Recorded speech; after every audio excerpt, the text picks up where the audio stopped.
Hello students, अभी हम exercise शुरू करेंगे 7.10। इसमें जो हमारा कंसेप्ट है वो कंसेप्ट क्या कह रहा है, रोल्स थ्योरम। तो स्टूडेंट, रोल्स थ्योरम क्या है इसे समझते हैं। पहले तो हम क्या कहता है स्टूडेंट्स, रोल्स थ्योरम ये कहता है कि पहले हमें ये चेक करना है कि एप्लीकेबल होगा या नहीं होगा। ठीक है, तो ये है सबसे पहले, it is applicable only when it satisfy this condition. तो ये एप्लीकेबल भी तभी होगा जब ये कंडीशन सेटिस्फाई करेगा, अदरवाइज़ ये एप्लीकेबल भी नहीं होगा स्टूडेंट्स। ठीक है, तो सबसे पहले बात तो हमें ये देखना है कि इसकी एप्लीकेबिलिटी क्या है, कहाँ तक ये एप्लीकेबल है। ठीक है, तो एप्लीकेबल के लिए अगर ये एप्लीकेबल होगा उसके बाद कुछ कंडीशंस आएंगी, कंडीशन फिर वो सेटिस्फाई करेगा, ये हमें देखना होगा। तो एप्लीकेबिलिटी के लिए क्या देखना है, सबसे पहले कि जो फंक्शन है हमारा, वो पहला पॉइंट कहता है वो कंटिन्यूस होना चाहिए। कंटिन्यूस होना चाहिए जो इंटरवल हमें गिवन होगा, कुछ ना कुछ इंटरवल में ये रोल्स थ्योरम डिफाइंड होगी।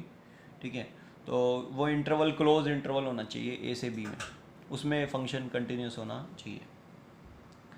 फिर ये कहता है सेकंड पॉइंट कि फंक्शन डिफरेंशिएबल होना चाहिए, उसमें एवरीवेयर कंटिन्यूस की बात चल रही है और यहाँ पर डिफरेंशिएबल भी हर जगह होना चाहिए। ए से बी ओपन इंटरवल, मतलब ए और बी पे हमें डिफरेंशिएबिलिटी नहीं देखनी, ए और बी के बीच में देखनी है। ये दो पॉइंट होने चाहिए। तीसरा पॉइंट कहता है स्टूडेंट्स कि फंक्शन ए और बी पे वैल्यू इक्वल देना चाहिए, फंक्शन ए और बी पे इक्वल वैल्यू देना चाहिए। तो यहाँ तक अगर ये तीन कंडीशन सेटिस्फाई करती हैं तो स्टूडेंट्स हम कहेंगे कि रोल्स थ्योरम इज़ एप्लीकेबल, तब हम बोलेंगे रोल्स थ्योरम एप्लीकेबल है। ठीक है, अदरवाइज रोल्स थ्योरम एप्लीकेबल नहीं होगी।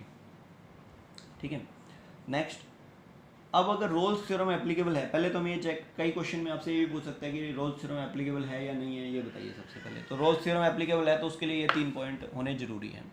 अगर रोल्स थ्योरम एप्लीकेबल है तो उसके बाद आपका नेक्स्ट पॉइंट आएगा, अगर रोल्स थ्योरम एप्लीकेबल है तो उसके बाद क्या होगा, कम से कम then there exist at least one point, यानी कम से कम एक पॉइंट तो ऐसा आएगा। ठीक है, उस पॉइंट का नाम क्या कर देते हैं, एक्स इक्वल टू सी, जो किसके बीच में होगा, ए से बी के बीच में, ए से बी के बीच में होगा, जिस पे आपका डेरिवेटिव, एफ डैश का क्या मतलब हुआ, डेरिवेटिव, डेरिवेटिव जीरो होगा, डेरिवेटिव उस पॉइंट पे जीरो होगा, यानी इस पॉइंट पे, सी पॉइंट पे जीरो होगा आपका डेरिवेटिव, यानी एफ डैश सी जीरो होगा। तो ये तो हुआ इसका मतलब। ठीक है, कि भाई यहाँ तक तो एप्लीकेबल होगा, इस पॉइंट तक, अगर इस पॉइंट, ये तीनों पॉइंट रहते हैं तो एप्लीकेबिलिटी, फिर उसके बीच में एक ऐसा पॉइंट आएगा जिस पॉइंट पे आपका डेरिवेटिव जीरो आएगा। अगर ये भी आप प्रूव कर देते हैं कि एक पॉइंट पे आपका डेरिवेटिव जीरो आ जाता है इस इंटरवल के बीच में, तो आप कहेंगे then Rolle's theorem is verified, Rolle's theorem is verified, तो कहेंगे रोल्स थ्योरम वेरीफाई हो गए। स्टूडेंट्स, ये तो हुआ इसका थ्योरेटिकल मीनिंग। अब हम बात करते हैं इसके ज्योमेट्रिकल मीनिंग पे। तो हेडिंग लगाते हैं next, geometrical meaning. Geometrical meaning का मतलब क्या होगा स्टूडेंट्स, ज्योमेट्रिकल का मतलब एक्चुअल में ये जो थ्योरी है, ये थ्योरी कहना क्या चाहती है इसके बेस पे। तो स्टूडेंट, अब इसमें आपने पॉइंट्स नोट किए, तो मैं इसके बेस पे आपको इसका कंसेप्ट समझाता हूँ। देखिए, लेट, मान लीजिए ये आपका एक्स वाई एक्सिस है। ठीक है, तो ये एक्स वाई एक्सिस है आपके स्टूडेंट्स। अब इस एक्स वाई एक्सिस में मान लीजिए कि ये पॉइंट एक ए है और ये पॉइंट एक बी है। ए और बी के बीच में एक ग्राफ ड्रॉ हो रहा है, जिसे हम क्या कहेंगे, फंक्शन। तो मान लीजिए आपने ए से ग्राफ शुरू किया और बी पे ग्राफ ख़त्म किया।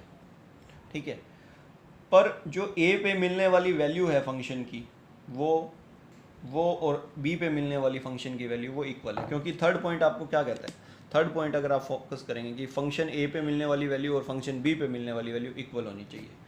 तो ग्राफ आपका कैसे भी मान लीजिए टर्न करता है, मान लीजिए ये ग्राफ यहाँ से चला ए से, ठीक है, और बी पे आएगा, पर आएगा दोनों पे सेम वैल्यू। ठीक है, वाई की दोनों की सेम, वाई पे जो ये वैल्यू है, यहाँ पे मान लीजिए जो वाई की वैल्यू है वो इस पे और इस पे अब क्या होगी, सेम होगी।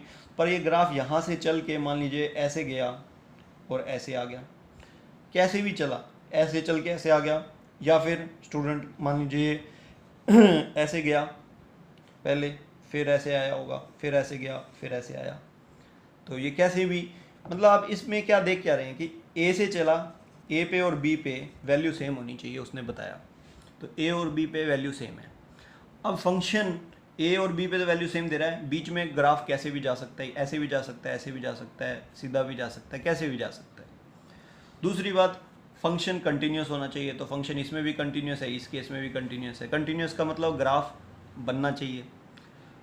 सेकंड पॉइंट जो है इसमें डिफरेंशिएबल होना चाहिए। डिफरेंशिएबल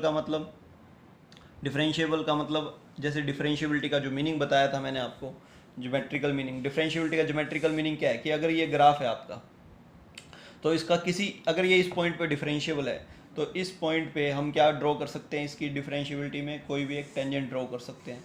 ये फंक्शन अगर मान लीजिए एक ग्राफ इस तरीके से है, तो हम कोई भी एक टेंजेंट ड्रॉ कर सकते हैं, और वो जो टेंजेंट आएगी वो क्या होगी, टेंजेंट का स्लोप जो आएगा, टेंजेंट का जो स्लोप आएगा उसे यहाँ पर हम स्लोप कैसे निकालते हैं, change in Y with respect to change in X. तो यहाँ से जो स्लोप आएगा यानी change in Y with respect to change in X, यानी y2 माइनस y1 डिवाइड में x2 माइनस x1। तो जो यहाँ से स्लोप आएगा इस पॉइंट पे, वो हम डेरिवेटिव निकाल लेंगे इस पॉइंट पे, उसके बराबर आएगा। तो यानी डिफरेंशिएबिलिटी क्या रिप्रेजेंट करता है, डिफरेंशिएबिलिटी ये रिप्रेजेंट करता है कि किसी भी कर्व पे, कोई भी कर्व अगर कंटिन्यूस है और उसका डिफरेंशिएशन हो सकता है, तो इसका मतलब उसका उस पॉइंट पे, किसी भी पॉइंट पे, मतलब जो भी पॉइंट आप देख रहे हैं उस पॉइंट पे अगर टेंजेंट ड्रॉ करेंगे उस पॉइंट पे, तो जो उसका स्लोप आएगा वो आप स्लोप फार्मूला से भी निकाल सकते हैं, और किस फार्मूले से निकाल सकते हैं, डेरिवेटिव से भी।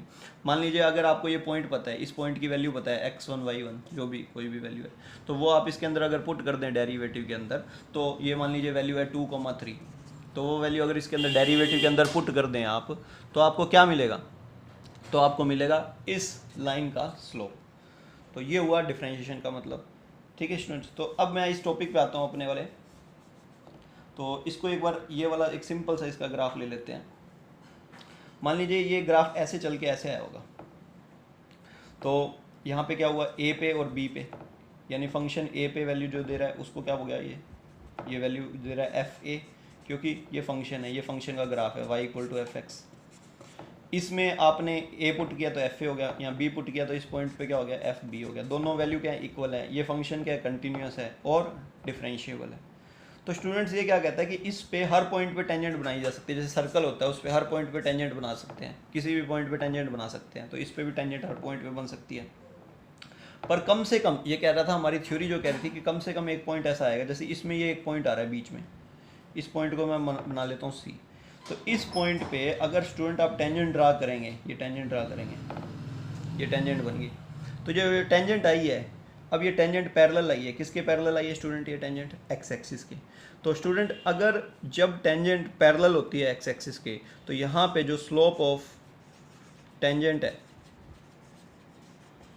एट x=c, किस पॉइंट पे स्टूडेंट, ये हम बात कर रहे हैं सी पे। जो ये स्लोप आया है, ये बताइए क्या आया है, ये जो स्लोप आया है इस पॉइंट पे सी पे, ये क्या आया है स्टूडेंट, यहाँ पे 0, क्योंकि ये पैरेलल है किसके, एक्स एक्सिस के। एक्स एक्सिस के अगर कोई लाइन पैरेलल आती है तो वो एंगल कितना बनाएगी, 0, तो उसका स्लोप कितना आएगा, 0। यानी अगर स्लोप 0 आ रहा है तो इस पॉइंट पे जो डेरिवेटिव है, स्लोप का मतलब हमने क्या पढ़ा, डेरिवेटिव, तो जो इसका डेरिवेटिव है यानी dy/dx है, ठीक है, या f'(x) है, किस पॉइंट पे, एट x=c पे, ये कितना आएगा, 0। तो स्टूडेंट हमें यहाँ थ्योरम में क्या कहता है, आप ध्यान से अब समझिए इस थ्योरम को। ये क्या कह रहा था कि फंक्शन a और b पे इक्वल होना चाहिए, ये इक्वल है, वैल्यू इक्वल है। फंक्शन कंटिन्यूस होना चाहिए, कंटिन्यूस है। और फंक्शन डिफरेंशिएबल, यानी हर पॉइंट पे टेंजेंट ड्रा की जा सके। डिफरेंशिएबल का मतलब हर पॉइंट पे टेंजेंट ड्रा की जा सके है। तो एक पॉइंट ऐसा आएगा बीच में जिस पे आप टेंजेंट ड्रा करेंगे तो वो किसके पैरेलल आएगी, एक्स एक्सिस के पैरेलल आएगी, और उस पे डेरिवेटिव आपका क्या हो जाएगा, 0।